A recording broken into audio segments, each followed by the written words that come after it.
Welcome to G's Backstage Pass. Today, my guest is Andy Frye. Welcome.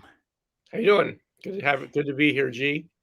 Thanks, man. So, Andy, you're an author, a sports writer, and a storyteller. Who Hmm. is Andy?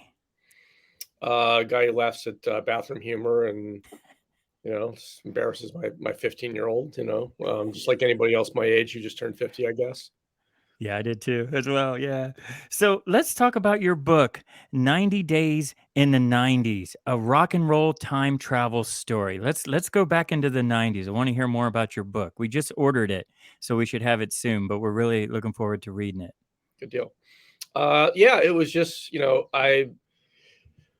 for as much as I write about sports and kind of spend time and effort on my sports mind, you can kind of see my sports cave back here with the Wrigley sign and Jordan's last shot against the Utah Jazz and Denny Hamlin's car, and actually my old baseball glove is up there on the top. I guess it would be top left corner of if your viewers are watching this. Yeah, I write about sports, but I'm really passionate about music too, and I think. The 90s were great because I was like in 1990 I graduated from high school. I was in college in the 90s. Yep. So, and I mean I think like every other sort of kid from the suburbs who grew up in the 80s, I started listening to sort of whatever I was dished out. I think the first record I actually bought was a compilation called Rock and Soul Part 1 by Daryl and John Oates, which they're a great pop band. Yeah, And yeah. then once I decided I wanted to play guitar, it was like all Led Zeppelin and Nice. the kind of things that I actually find today when I talk to kids like who are my son's age who are learning guitar, like they're not learning the Black Keys or um I don't know, Foster the People, whatever. Like they're learning Led Zeppelin and they're learning Zeppelin, yeah. maybe if they're really into acoustic guitar, they're learning John Denver and Bob Dylan. But Yeah. yeah, it's not like they're just learning the Hives. It's like there's certainly a classic aspect to I guess the music that we grew up with. But anyway, it was a great time in the 90s because I was by the time I was getting close to coming out of high school, I liked all that other stuff I listened to. Like I still like the good stuff from Def Leppard, but I really got into alternative music, and some of it is that I grew up on the East Coast. So, I was an earshot from Princeton University, where I used to listen to their college radio station, which was great. Not I was outside Philadelphia, but New York's influence wasn't too far, and DC Mm-hmm. is a great punk scene, and Mm-hmm. so I was really into like the Smiths and Husker Du, and on the rap side, it was like Public Enemy, and um, so to have all that kind of like legitimately be one day we're listening to Debbie Gibson in 1991 on the radio, or you know, I'm not going to totally rip on Bon Jovi because they do have a couple good songs, but like that look and feel with the spandex and the teased hair, and go from that to Nirvana and Alice in Chains, and Yeah. oh, now people are interested in Husker Du and the Smiths and the early stuff by The Cure, and even Yeah. female artists like Anita Franco had been around a little bit. Like that Mm-hmm. was like, okay, now everything's for real. We finally are in a world where taste in music, and I'm a little biased, but like good taste in music is Yeah. a thing, and guitar, bands playing guitars and writing their own music. And not, it felt like a switch went on in the 90s. So I feel like music um, kind of influenced everything and sort of just there was a trickle down effect that affected all culture, and I can go into kind of Mm-hmm. examples of that. But yeah, it was like real music was king. And I remember like the first movie that I saw as a freshman year in college in 1990 or 91, probably early 91, when New Jack City came out with Ice-T. Yes. He Yes. had a major role in the film. It was kind of Chris Rock's first acting debut outside of being funny on Yeah. SNL. It kind of just got. It wasn't like I love John Hughes movies, and they're still Mm-hmm. classic, but we weren't. There was a time we went from being sort of shovel fed, just bad culture, and I think being in a world and sort of I don't know, like whatever looked like it was going to be trending. That's what the record companies and the movie companies were putting out, whether it was Poison or Whitesnake, to or Tiffany, who was like a knockoff of like Debbie Gibson went on to a career on Broadway. Yeah. I got to give it to her that like she does have talent. I Yeah. hear like her first couple albums. Case in point, like Alanis Morissette was like a knockoff of Debbie Gibson in Canada. Yes. Debbie Gibson in metric, pretty much, and Yes. I understand it. all those records you can't find them because she rebooted herself, focused on being a songwriter, not like a fluff chick, as we used to say in the 80s. Yeah. Really wanted to be taken seriously as a songwriter. And, like we only know her work from Jagged Little Pill on. But there's a whole look and feel and a feeling to it, and a zeitgeist that I think, we can quantify it to a bunch of different things. But Mm-hmm. the 90s were great for that. And again, maybe it's a generational thing, but like authenticity was key, not just Yes. the be yourself thing, but let your art stand for your expression, and your art not, whip up whatever you think is going to get whatever's going to get attention. Went from, kind of stuff that wasn't very authentic to like the most authentic music and film and art. And even TV that we could think of for the most part, and it just kind of all fell together in the 90s. And the irony of that, because I graduated high school in 1990 as well. I think we're the same age. I just turned Probably, 50 like a couple weeks ago. I don't know. It's been a while. Yeah, when I was working in the record industry, it really was this just like, okay, whatever was hot, just let's get like 10 bands like that, throw it against the wall and see what happens. And then all of a sudden in the 90s, all these bands came out, and the more that they didn't care about being famous yeah, and popular and dressing or showering or anything really, they just go on stage. They were smashing their guitars and stuff, and then all of a sudden Nirvana hit, and yeah, every A&R person's in Seattle going, okay, who's the next this and this. So yeah, it was kind of cool how the authenticity of the 90s. And you talk about this with your, tell us more about your character Darby. yeah. Tell us about her and the story. Well, originally, so I was like when you're writing a book, if you didn't get an MFA in college or like major creative writing, you kind of have to learn the lessons yourself. And I liken it to like I took improv comedy. I've done improv comedy in Chicago at Second City as one of like what Nice. we call it the guest troops. Like I was never main stage or anything, but you learn little lessons and you kind of observe. And writing was always kind of a hobby of mine that I was really passionate about. Like I'd geek out about writing like emails that were really punchy. It's just even like when I worked in IT to like, I don't know Right. why. I kind of ported that for a while into teaching classes, and I would teach classes in IT, and I'd write like I hated so the typical like IT lesson in the 90s was here's a book. It's like an $85 book you buy from Microsoft. It's like make user one and create user two and put them in a group called group one. And I was like, no. Create a group called the Chicago Bulls, make an account for Michael Jordan and Scottie Yes. Pippen, and then create Yes. another group called, NBA All Stars and put Jordan Pippen in that, and then create a third one called the Rockets and put Barkley in both, the group two, which was the All Star game, the All Stars, and the third one, which is the Rockets. And I would like try to make things interesting. So I Yeah. think about things conversationally. Anyway, to get to the book, Darby was originally like kind of like me, like straight white guy who loves music. And I was writing it, and I think I was spending a lot of time on the other characters and the themes. And the themes are really strong in this book, and I could talk about that. But I think somewhere after, somewhere like late 2020, I'm walking my dog at night. My dog used to like to go walking at like 11:30 at night. Mm-hmm. And I was walking. I was kind of frustrated because I was like querying the book with literary agents, and they were saying like this sounds like a good idea, but not interested. Or they say give me 5 pages, which I don't know what you can get out of 5 pages. But Right. yeah, oh yeah, I read it. Yeah, not interested now. And I was kind of thinking, well, I had this light bulb came off. Like after George Floyd and Me Too, and almost 5 years of a certain new president we had at the time. Yeah. Yeah. Probably like the last thing that publishers wanted was at that time, and probably now still, a book about a straight middle-aged white guy who wants to go back to the past. And I just had an epiphany like that could, I mean, it may not spoil it, but High Fidelity by one of my favorite books by Nick Hornby was written, I think in the late Yes. 80s. I mean, that had been out for a long time, so you can't just redo that. So I kind of thought about the fact that I do a lot of interviewing of athletes, and Mm-hmm. a lot of it's like retired sports legends. Like one of the first ones I did was a big deal was Johnny Bench. Uh, Mm-hmm. you Wow.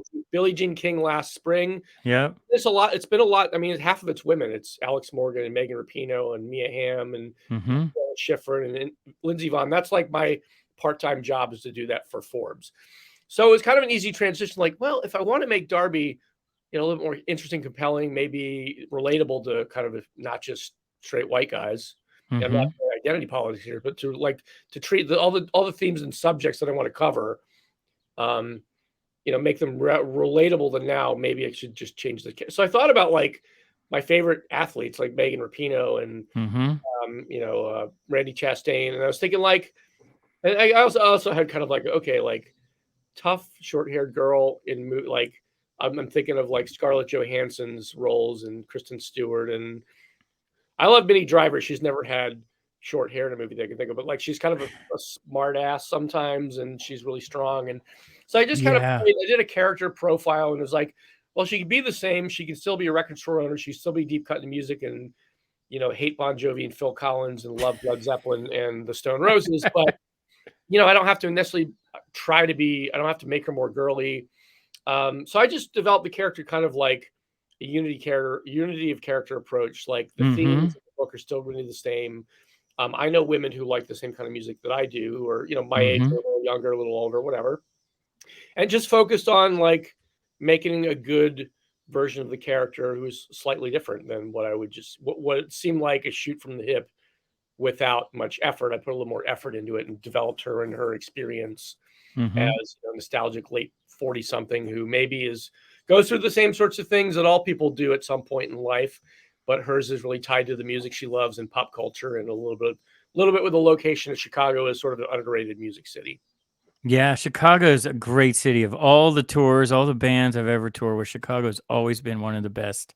It's just the crowds there are so awesome. The pizza, the deep dish. I know you live there, you probably can get it every day, but Yeah, when you don't live there and you come into town and you have a day off because it'll knock you out, but yeah, have a nice deep dish. And yeah, so let's talk more about the 90s. Like you're going back in time. Like I still to this day think the 80s is only 20 years ago and the 90s is 10 years ago. yeah, And it's kind of hard to swallow that the 80s is I can't even say it, 40 years ago, and the 90s is like what, 30 years ago? yeah. We're going on Like that, depending on what you're talking about, but yeah, I like mean, think about all the we were talking about this off camera, all the technology, like we grew up in that before email, before cell phones, before social media, really. Yeah. yeah. So I wanted to kind of present some of that. I didn't want to be like, oh, I'm wearing my Junkos, and I've I'm like I didn't want it to be too like, oh, here, let me give you a full description of what's on the menu for the 90s, because I think you can overdo it in a way that probably turns people off or just sounds like you're not really taking it seriously. Because we all Mhm. watch those shows on, they used to be on my favorite channel. It's not around anymore, is Palladia, because they would show the concerts, but now it's like Access TV, and I think Access, Reels, yeah. when Yeah. Reels isn't bringing out their fake doctors to rip on Eddie Van Halen, and when they're taking like like they have some pretty good shows about the 90s and rock and roll and stuff. Yeah. So yeah, I wanted to be, so there's a couple themes that I do. Like one is like drinking and bar culture, which is kind of a thing when you're in your 20s. Like you don't have any responsibility.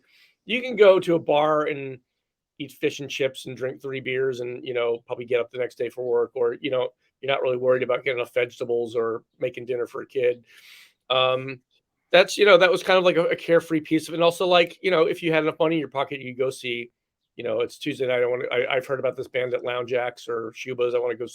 What the hell, let's just Shubas, yep. go. If it sucks, we'll leave. And Yep. carefree aspect of that without being too much like, there's that. And then there's, for me, you mentioned email. Like, so I remember we're part of the generation that didn't have email, didn't have a computer in our house. We're probably the Right. first generation that went from that to having an email, and eventually buckling and deciding to pay, back then, $100 a month for a cell phone. Yeah. And I remember getting email like we had one email. So I kind of modeled this. Darby goes back in time. She gets her job back at a free paper called City Scene, where like they just switched from like an AOL account for the whole, newspaper, to like she has her own email. So she opens Yeah. up her email when she gets back in 96. She doesn't remember any of this until it comes on the screen that, we've all got the email from like the Nigerian prince in exile wants to give you $85 million. Just put your Yeah. bank account info, just reply. Those didn't go to like a spam bin. We didn't have a spam bin back then. They went to your No, I email. didn't have spam, did we? We had, long list of urban urban legends about like cool stuff that, like, oh, I didn't know that. That's pretty interesting that, all statues that have You know, if you see a statue of a war general and the horse is up on its hind legs, that I found out through email trivia that is something that somebody sent to me or forwarded to me, that meant that the general, you know, the soldier died in battle, and that's why the statue is that way. Whereas if it's like all four legs on the ground, that means something else. Like I didn't know these things. We got a lot of trivia and cool info that we didn't learn in school because like we weren't allowed to know about, you know, drinking and drugs and certain things. Weren't allowed to know that there was a book called Naked Lunch until you went to college. And Right. so there's that piece of it, but also I didn't want it to be too hokey and too in your face. So like the other thing about the technology, like you remember pop-up ads, like you go Oh to yeah. even CNN.com, like a legit website, and you'd have Hmm. 5 things pop up, and they multiply on your screen like digital cockroaches. Like crap, I gotta close this and close this, and I'm not interested in this. I just want to read the Yes. news. Or Yep. yeah, I remember going to TWA's website in '96. Like, oh, I think airlines have websites now. Like I had TWA. Yeah. this thought, like maybe I could like book a flight online, which was 4 years later that you could do that. But Yeah. it was literally like most websites were like company logo. Yes, we have a website. Here's the And that phone was number, it. Yeah. customer There's, service, and about us and a disclaimer. And you're like, okay, wow, yeah. it's really advanced because you have a website. You know, you could probably by '98 you could. I remember there was these services that didn't last, like Cosmo.com, which was like order pizza online and videos to watch on your VCR, and some guy, a bike messenger, will deliver it. But 15 minutes into like, I'm still like trying to download the website after the, you know, the you dial with your dial up, Yes. got to the website, and I'm just like, screw it. I'll just go up the street and get a slice. Like I'm not. There's a reason why Webvan and some of those companies, they're just a little ahead of their time. You know, back when it was Yeah. information superhighway. I had to kind of pare that down and kind of pick my poison and say, well, Hmm. here's some things I can mention that I think if you're 23 and you're interested in '90s pop culture because you love the Strokes, so you love garage rock, and or you like, Right. you know, I'm just making this up, but you like, um, I don't know, even if you're like a Drake fan and you're thinking like, oh, he has this song called Wu Tang Forever. That's an album. Maybe I should go look that up. What was the night? Yeah. Yeah. There's this whole other side of it that, Yeah. well, people weren't born with cell phones, and you know they didn't. We weren't all born with an email address. That was like a big. I remember sitting in a bookstore in Barnes and Noble, having a conversation with somebody when I was getting ready to buy a computer book to like kind of learn how to computer, so I could eventually go in the IT field.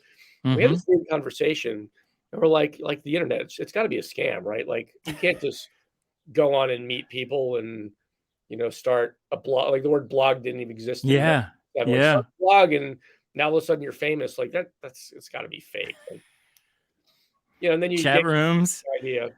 Yeah, chat rooms. Yeah. I remember going to a chat room. The last thing, like, I remember when there's a big rival. I follow baseball between Hmm. the Mets and the Braves. And I remember going into like on Christmas Eve when I was really bored into a John Rocker Sucks chat room. This is probably like 1998 or 99. Because like someone had to establish that. I don't know that you could find that now, but Yeah, we man. all have technology as part of our normal lives. And back then, it was like going to a store where you are interested in the clothing there, but you're not really sure it fits your style. So you're trying all these things on accessories, an email. Hmm. Can I order something offline? Should I, make friends on like, is this me? That was a thing in the '90s. And, technology, for as much as we use it now, and we started to use it back then, it was something that we were probably skillfully uncomfortable with when it was all thrown on us in the '90s. And then it just eventually overtook, a lot of the mundane things in life. So Yeah, and that's it's a piece of it. Sorry to go on for a long oh thing. no, that's cool. It affected It's me. interesting because people nowadays have no clue, and I'm like you said, you just turned 50. I just turned 50. I wonder if like I'm gonna be the guy like that goes up, and says, "Well, back in my day." Yeah. We didn't have that. So let's talk about, with all your experience of writing and, you're a writer for Forbes and ESPN and Rolling Stone. And what Yeah. really draws you to a story is like, what do you look for in a story is the first part of the question. And then the second part is how do you take that and parlay it into advice you would have for an author who's starting out on their first book? Well, I've always taken it on, like, to me, my whole experience as a journalist and even as a writer of a book has been very gig economy. So maybe Mhm. as much as I try to beat back the technological influence, I'm part of what it became anyway. Um, for me, like I'm interested in. I do a lot of Q&As and interviews, and I'm interested in the human aspect of the athlete, like what else they're into besides scoring touchdowns or whatever. I mean, some about 2-3 years ago, it didn't come to fruition, but I had got an email from a publicist, and they asked me if I wanted to interview Lance Armstrong but mainly about his podcast at the time, which had just Mhm. taken off. So I kind of put it out there to some friends, like, hey, I had interviewed a few famous athletes at that point, so it was kind of a big deal, and I kind of put it to friends, like, what do you think? And they're like, so you can ask him about why he did it and cheating. I was like, I think Oprah already covered that, and he's probably not going to want to talk about it with me because I'm nobody. So the questions I prepared was to like, why do everybody's got a podcast now. Why do you want to do it? And what gets you up every day to do this besides that you're not racing anymore? Like I would ask questions like that. I didn't interview him, Mhm. but I kind of set the model for so I write now for a sports business, a public business publication. So the columns are kind of sports business. Mhm. Well, I got to interview. The timing on the call didn't work out, so we did an email interview. But I got to chat with Derek Jeter about a week ago, and Cool. he's got like a shirt company that he started with the founder of Untuck It. I hate to tuck my shirt. Okay. I've got Untuck It shirts. Chris Ricobono, I think, is his name. Mhm. And yeah, I just kind of asked him about, like, you had a great baseball career. Do you miss it? But I'm interested, like, you're used to winning and dominating. You had a great team, but you added a lot to it. What do you bring from like that experience? What lessons did you learn from baseball or being a champion or Mhm. battling the Red Sox a couple times a season? Like, what did you take from that that you apply to the business world? And he says a lot of the same type of things that a lot of very accomplished athletes will say. Like teamwork is more important than you think, and you're not an expert in Mhm. everything. Like Tom Brady's a great quarterback, but he can't also be the tight end. He needs Gronk, and he needs guys like Wes Welker and Julian Edelman to like catch Yep. the passes. Even if Yep. he plays till he's 75, he can't play both positions at the same time. So Right. yeah, so I mean, I've gotten to interview Brady too. I got to talk to him on Zoom for like 8.5 minutes, but it was still great. And yeah, it was a lot of that, like, why are you doing what you're doing? What motivates you? What lessons you bring to the business world? Because they're even ones, a lot of we're seeing an evolution in sports where when we were growing up, it was just, player X gets $25,000 from brand Y and they do a commercial. Mhm. Now they're more, athletes want to be invested after watching the stock market boom a couple times in a row. Even if they didn't study business, people know that you have equity in something that blows up. You're going to do it really well, and you have control, and you can have some creative input, and you're not just going to be thrown aside Mhm. when the contract is up. So there's a lot of Right. that. I talk to a lot about that entrepreneurial Mhm. spirit and their participation in either a startup or the gig economy. So I think just like what's paramount is you need to be authentic and real with people. Mhm. Again, I was never going to say to Lance Armstrong, "Why did you do it? Give me all your secrets." I would never be that way anyway. I don't like people like Jim Gray, who maybe get the best interviews, but you feel like they're shoving a mic in the athlete's face. I want to Yeah. know the Yeah. athlete, as a person because they are people too. Yeah. So, and I find like 99% of the time you talk to somebody like a real person, they're gonna respond well to that, and you have a better conversation. You uncover what I call gifts. So, yeah, Yeah. just kind of like I would say, recommend to people whether you're writing a book or you want to do freelance journalism. Mhm. It doesn't matter that you don't have, to use an old term, like a Rolodex of like golden contact. Right. You don't have the Glenn Ross leads. Like you can build relationships, even though Gary. no, I didn't go to journalism school. You can build relationships based on what you know and what you're good at, and don't turn up your nose. Like I've seen other writers who like, I only want to do pro football, so I'm not going to cover, high school football. But I mean, my first regular gig with ESPN was covering high school football for the South Side of Chicago, um, Yeah. the Catholic League, which is great because Yeah. that's some like ragtag culture down there. Then the only thing that matters is you've written for ESPN half a dozen times, and when you want to pitch another Right. article, it's not like, who the heck is this guy? Oh, it's like, oh, he did some stuff. I don't really care about the subject, but he's got a byline, and that I think that for me at least, and probably in most cases now in the gig economy counts for more than on the face of it. that you went to Syracuse and majored in journalism, and you have a degree like the real world experience, even if it is, you're not putting in your resume that you got paid $50 an article. That it's more like Right. you ESPN. So Right. that was valuable. Right. And I say just take the same thing, write a book.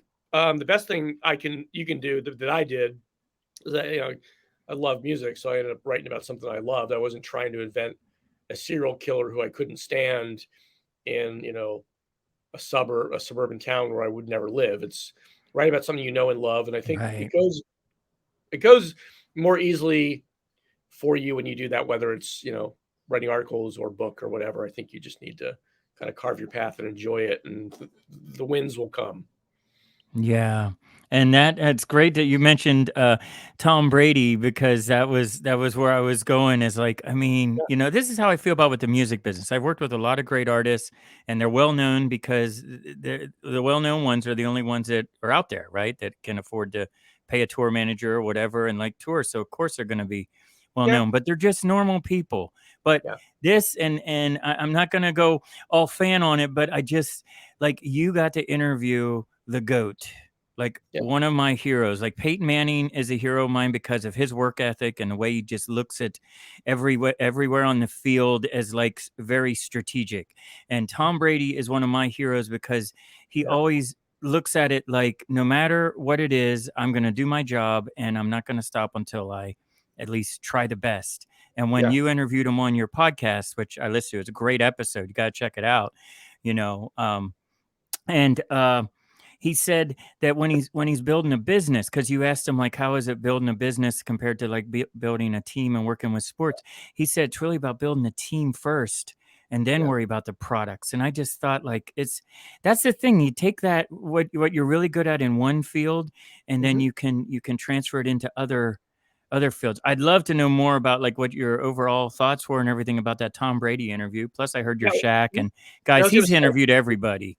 So Tom Yeah. Brady kind of hinted at it, but Shaq just said it. Like Yeah. I think we asked the same sort of question. Shaq said, like listening. Yeah, he said something like, "Yeah, people know me for like scoring 40 points a game, winning championships, but like one thing that I think I'm really best at is listening."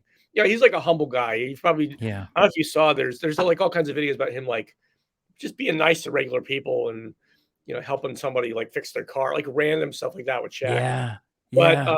he talked about like so yeah, he's a paid endorser for a bunch of like I don't think he owns any of Icy Hot, but he owns like 30 pizza restaurants and he owns some Right. technology and he owns some gyms and he said that he said I think when he was young he said that Magic Johnson's like, hey, it's great to be famous, but you want to start owning things at some point. Yeah. And I think his dad was a sergeant in the army, definitely a leadership type. So I think Shaq, you can tell he listened to some people, Mhm. and he's not hyper focused on making sure people listen to him because he's famous. He's still like always learning, listening. I think Brady was like that too. He's like, I had creative ideas, but I knew this person knew materials. I knew this person knew like how to manage like a retail focused apparel brand, and not how to lose money because most of them lose money, how to make money, how to scale Mhm. it, where to spend money, where not.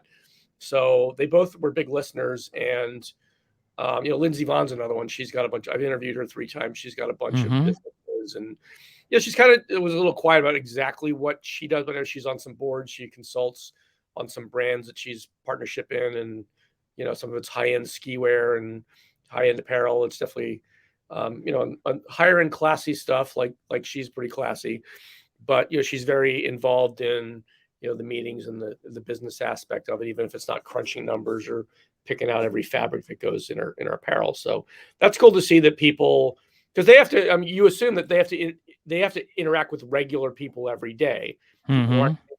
regular people who are work in the mailroom, and regular people who are really good at one specific thing, have made a ton of money, but you never heard of them. Like as we say in Chicago here, I like to joke, during baseball season, we have a rivalry with the St. Louis Cardinals because I'm a Cubs fan. Right. And I don't know, we kind of poke fun at St. Louis because, like, I think that St. Louis as a city has a rivalry with Chicago. You know, when they start talking about their pizza, we almost laugh. Like, I'm from the East Coast, I love thin crust Yeah, pizza, yeah. and Chicago deep dish is different. And some people will say it's like a casserole. I don't know, when Yeah. St. Louis people start talking about pizza or um, I'm kind of like, just stick to kicking our ass in baseball because you're good at that. Like, I'm not going to go to St. Louis to try the pizza. No offense, but I think if you're a lawyer in St. Louis, or you own a business, that's your kind of local celebrity in St. Louis. There's nobodies who make $1 million a year here in Chicago in every industry. So they think Yep. that's interesting, and but it doesn't feel so big like New York or London where you're lost and you've got this much space to yourself. It's very neighborhoody, very parochial in a lot of, both in good and bad ways. And I try to kind of funnel some of that into the book with my treatment of urban legends and, Yeah.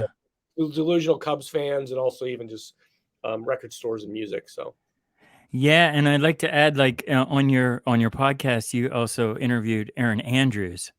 oh yeah, From, I mean, and I just love that interview because she said, even though, she already had the popularity, she was on TV like every week. She said it took her 5 years of just really to get the business off the ground, that a lot of people in the industry would not take her seriously, and yeah, that she had to assemble this team. And just, that's what I love about Brady and Peyton Manning and Shaq and all these guys and women out there that are doing it, because they don't stop.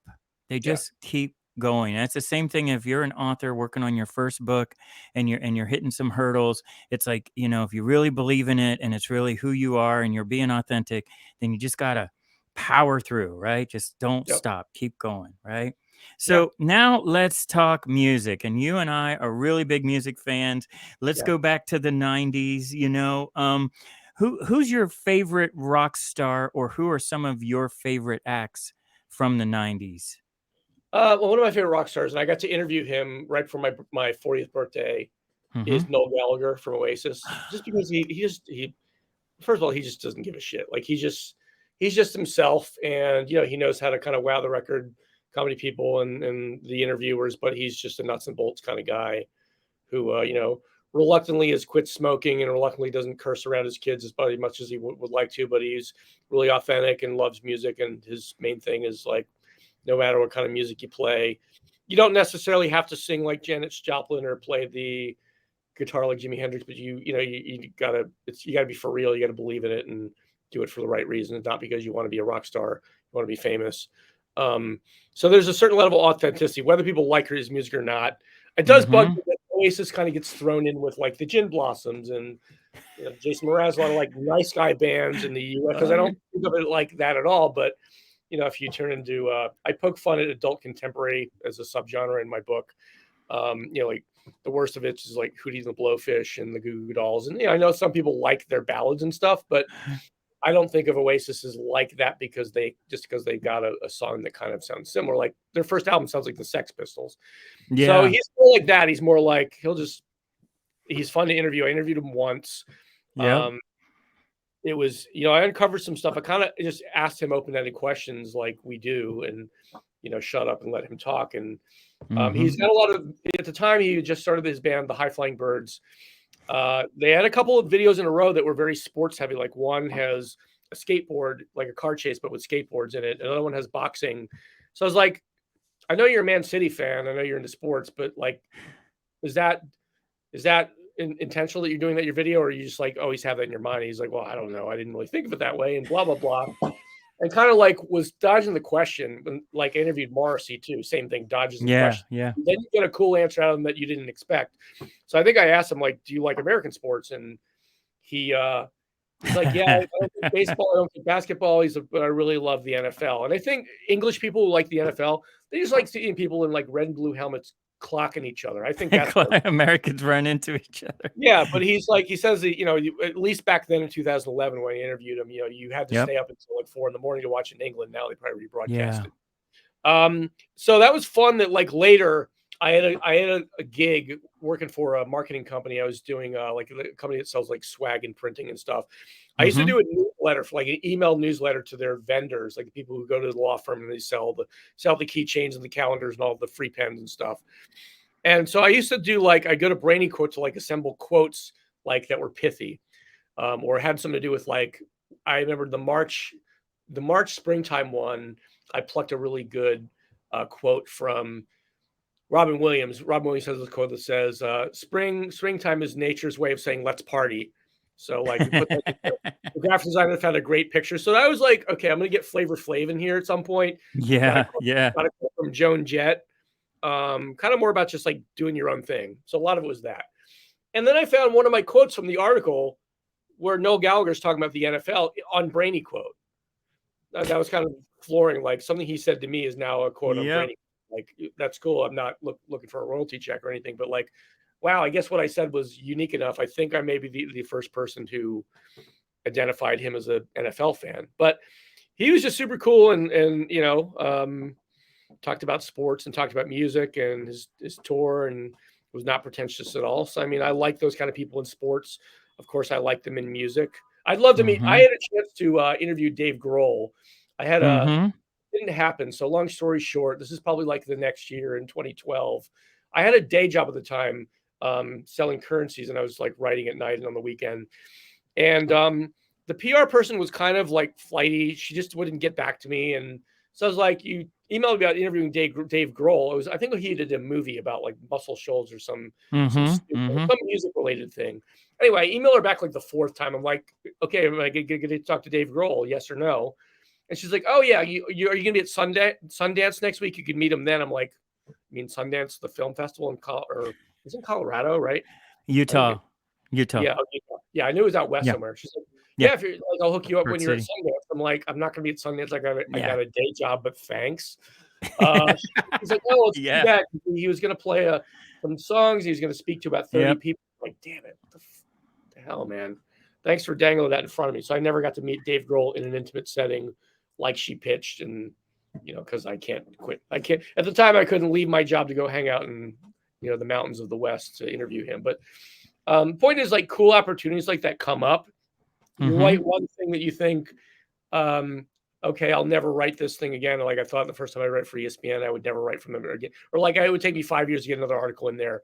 And then when you do cool stuff, then some people are interested and they'll contact you and you just use it as a calling card and it's cool stuff happens. So yeah, Noel Gallagher I'd interviewed Billy Corgan first Yep. about his wrestling league. Yep. And then I just decided, for my birthday, I want to see if I could interview Noel Gallagher. And I just kind of used my detective skills to try to find the right person. And I got a hold of his. Nice. So it's, like go for what you want. And before I knew it, I started like on a Thursday at 8 a.m., scouring the internet, emailing people. And by like 4 o'clock, I had an interview booked with him. I'm like, holy shit, really? Okay. All right. Yeah, let's do this. So It's funny that because I asked all my guests who's your favorite rock star. It's really funny that you say Noel Gallagher because I actually toured with him. yeah. I was with a band called The Hours out of London, and we went on tour with Noel Gallagher and his High Flying Birds. And the very first night I met him was at the pre-tour party in Toronto. And this guy walks up to me and is like, "I'm looking for," I won't say the words, but Noel Gallagher, and I need to see him. And I was like, "Well, this is his party, and I don't know if he would appreciate that, so I might have to ask security to escort you out." And he goes, "What's your name?" And I'm like, "I'm G." And he goes, "No Gallagher, mate. Welcome to the tour." And I was like, "This is fucking cool. This is a really cool I was going to guy." say, was it Yeah. Liam crashing his party? I don't know. I never met Liam, and I never brought up Liam.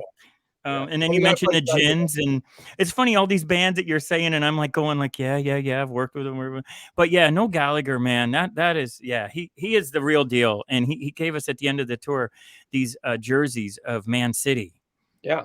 and I wish I still had that, but yeah, I mean, if you What mentioned Man happened? U, he was like, no, it's Man City, and I was Yeah, like, yeah. okay, What happened to yeah, your yeah. jersey? Did you, like, lose it or did I think it was in a bag I donated to the Goodwill or something. Yeah, this was years. This is like decades. Not decades. I can't keep track of time. I don't know. It was over 10 years ago though. Definitely. I right when think they it start was. winning Yeah. championships? Yeah. That's Yeah, man. job. Yeah. So where can people find your book? 90 Days in the 90s, a rock and roll time travel story. And also, I'd love to hear more about this KT's charity Yeah. that you're working with. Yeah, 90daysand90s.com is the website if you wanna, if you wanna be a chum and buy it direct from me, then, I get to keep more of the money instead of Amazon or Barnes& and Noble. And I can sign it and I'll send you some swag. So basically, it just comes direct from the author. Otherwise, Cool. you can get it on Amazon. If you're overseas or you're in Canada, or if you're, across the pond. Like I had to tell a friend or two. I had a friend in New Zealand and a friend in Australia and a friend in England. I was like, I got to refund your money because it's going to take. I think to ship it to New Zealand it was like $70. So Oh, I said, wow. buy off Amazon. They essentially print it on your continent. It's the same thing. Yeah. Yeah, if you want, like sage from the author, I'll write you a little note like I did to you. Yeah. I sent yours this morning actually. Oh, thanks, man. Yeah. Either 90daysin90s.com or you can find it on Amazon or wherever you buy books online. I'm starting to get into some bookstores, mostly local ones, Chicago to start. But yeah. So the second part of your question, sorry, was what was the second part of your question? I'm blanking out now. I'm too busy Oh, talking. well, just where people can find your book, and then also your charity, Oh, charity. Yeah. KT's Kids. Yeah, so Katie's Kids, my friend Katie Augustine, she's a psychologist or social worker now. She's a therapist, but Mm-hmm. going back like some years. So when I was, working in cubicles and you were on the music scene, she was bartending while she was in grad school.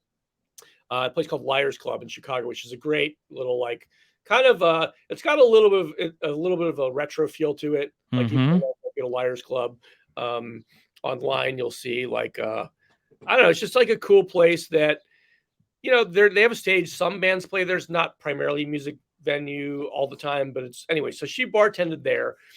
She's friends with a lot of like Chicago rock and roll people, like from the band, like Scott Lucas from Local H is one of her best friends. Mm-hmm. Uh, Mm-hmm. like Material Issue, and I'm not sure if she knows the Pumpkins, but I mean, kind of the whole '90s scene. Like Mm-hmm. she knows people in bands like Dummy and Ministry and so on. So Yep. yeah, she's kind of always been about the music, and I think I think it was Herb Rosen who owns Liars Club, and then Scott and her. I think they were doing some things and just decided like I think at the time maybe Katie was work. She works anyway. The charity works with basically plans field trips for kids with physical disabilities, like go to Bulls games and go to the zoo and Oh, wow. stuff That's that we take cool. for granted. There's a lot of Yeah. they have a wheelchair that may be motorized, but it's kind of hard to like get on the bus and then get another bus and go with your family. So they Yeah. organize field trips and they have a camp. So yeah, Katie founded Katie's Kids with Scott Lucas and Herb Rosen, I think, and maybe one or two other people. So they've been doing it for I don't know, at least like a decade and a half, and it's kind of grown. So um, yeah, I when I was writing the book, I wanted to have something like it's about Chicago, and I wanted to have a piece of go to charity, even if it's a small piece. So I thought, well, this is when I got to know Katie. I thought that this is the perfect thing because we can keep it in Chicago. I mean, yeah, you can donate to the Boys Club and United Way, and there's all kinds of Mm-hmm. charities. But I think that this one's kind of unique because I wouldn't want a kid who maybe has difficulty walking or standing to not to experience a Bulls game or the zoo Yeah. or a Blackhawks game or whatever it is. I think Yeah. it's a cool mission, and it's the kind of thing like I think about all the fun stuff I do that I don't even think about. I'm still pretty active now that I'm 50, and it does Yeah. make a difference to get out there and to do things, whether you just like walking in the park or you like making a day of it and go to a sports event. So yeah, so donating money, every a portion of every sale goes to Katie's Kids. And I was going to say written her checks. I've actually sent a couple of PayPals over there since the book went live on June 1st. Nice. And, we might do some co-promotional things. I'm trying to see if I can we can work it out. Maybe doing like back to the '90s theme night where we have a band and I sign some books and half the proceeds go to Katie's Kids. But yeah, That would be awesome. Yeah. I think it's katieskids.com, not katieskids.org. It's katieskids.com. The website's pretty simple. Mm-hmm. It's pictures of kids that have gone on some of the field trips, and there's some info about the camp. You could donate right there. So yeah, it's trying to do my little part and keeping it in town here since the book is all about Chicago, and I probably think I'm never moving. So Well, we can't wait to get our copy. We just ordered it. Like you said, yeah, you just sent it out today. Yeah. So I want to thank you, Andy, for coming on the show today. I want to invite everybody to learn more about Andy and his book, 90 Days in the 90s, at andyfrye.com. Thanks, man. I really had a great time chatting with you. yeah, thanks for having me on. Absolutely. Until next time, cheers. All right.